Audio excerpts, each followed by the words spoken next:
Hi, I'm Chris Brooks. Welcome to Travel World. Have you ever traveled to a country with a completely different culture?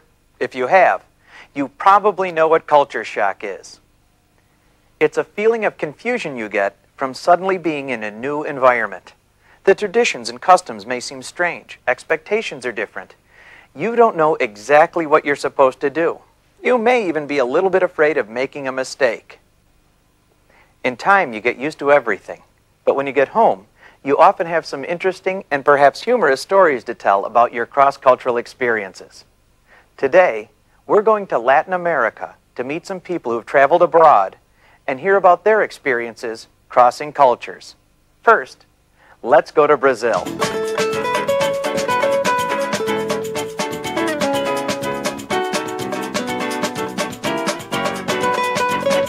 Ah, yes, Rio de Janeiro, that picturesque city of beautiful beaches, carnival, and samba. Enjoying a spectacular view of Sugarloaf Mountain is our lucky reporter, Fatima Nolan. Hi Chris, I'm here in beautiful Rio de Janeiro.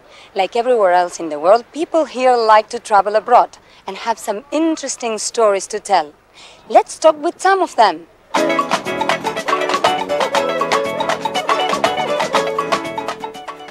What's your name and where are you from? My name is Camilla and I was born in Stockholm, Sweden, but I moved to Rio when I was 4 and I've lived here ever since. 2 years ago I went to Sweden and I lived there for a year.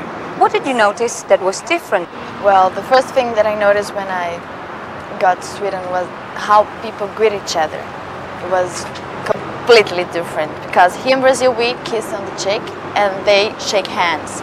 So I went to kiss and they, oh my goodness, what's going on? And they felt like you're invading my space or something like that. It was strange.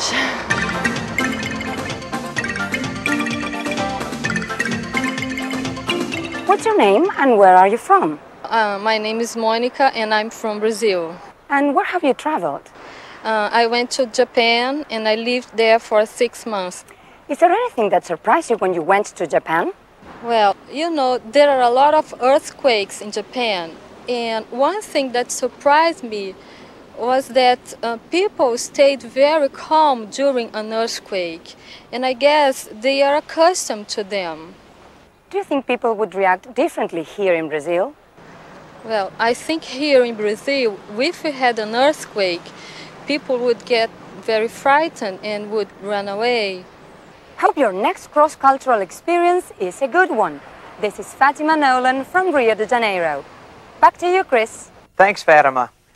Now, let's cross the South American continent to Lima, Peru, where our reporter Denise Oregui is standing by. Denise? Thanks, Chris. We're here at the beautiful Plaza de Armas. This is a favorite spot for tourists and the people of Lima. Let's talk to some people here about their cross-cultural experiences.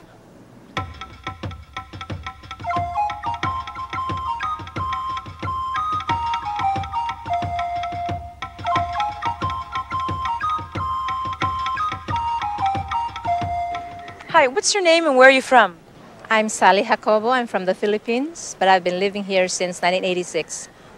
And what most surprised you when you came to Peru?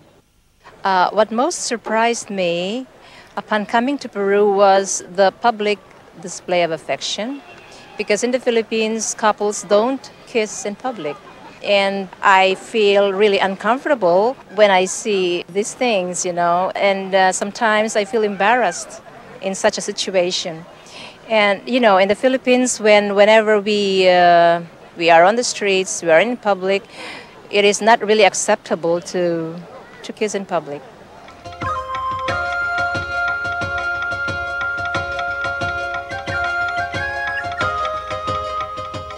And what's your name and where are you from?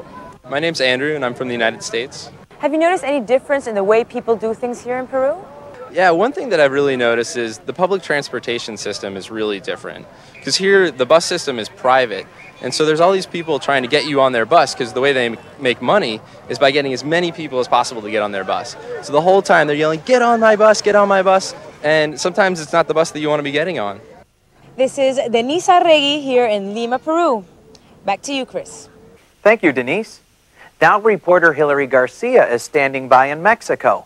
our final destination for today. What do you have for us, Hillary? Thanks, Chris. I'm here in beautiful Tepoztlan, Mexico, a town that both Mexican and foreign tourists like to visit. Let's talk with a few of them about their cross-cultural experiences.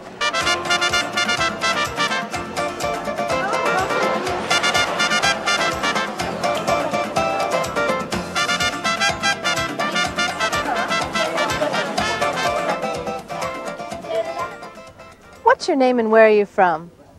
My name is Moni and I'm from Minnesota, from the United States. And how long have you been in Mexico? I've been living in Mexico for about a year now. Have you noticed any cultural differences between Mexicans and Americans?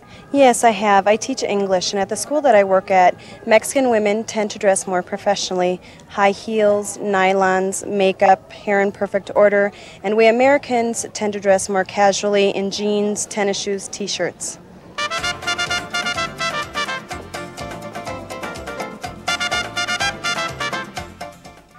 Hi, what's your name and where are you from?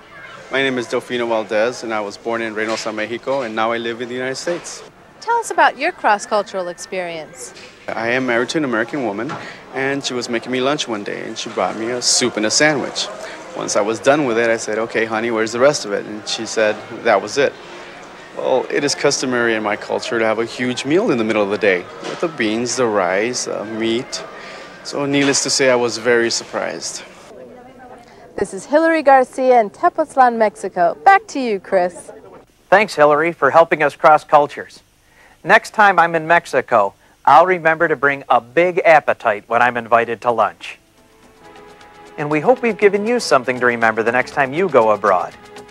Until next time, this is Chris Brooks for Travel World, bidding you bon voyage.